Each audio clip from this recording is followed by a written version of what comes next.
নমস্কাৰ বন্ধু বান্ধৱীসকল, মই এইটো ফাৰ্ষ্ট মিনি ব্লগ। আশা কৰিছোঁ ভাল পাব। এয়া মই নেচেৰা বাগানত আহিছোঁ নেচেৰা ছিঙিব ৰাতিপুৱাৰ সাজৰ বাবে। এইবিলাক লাগি আছে, বহুত লাগিছে, সদায় খায়ে আছোঁ। এইবিলাক বহুত দীঘল দীঘল হয়। এইবিলাক এতিয়া মই ছিঙিম আৰু এইবিলাক বহুত জংঘল হৈছে, বৰষুণ দি আছে যে। এতিয়া ছিঙিম, এসাঁজৰ বাবে লৈ যাম আৰু এইটো থৈ দিছোঁ। এতিয়া কিনকিনীয়াকৈ বৰষুণো দি আছে।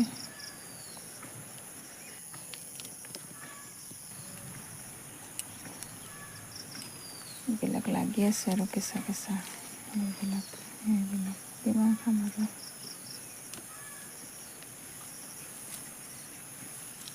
এইবিলাকো লাগি আছে। এইপিনে আছে ভাতকেৰেলা, জিনাক আৰু বেলেগ দিনা দেখাম বাৰু। মেষ্টা আছে, ভেন্দি আছে। বাৰিষা দিনটো আঞ্জা কিনি খাব নালাগে আৰু ঘৰৰে হৈ যায়।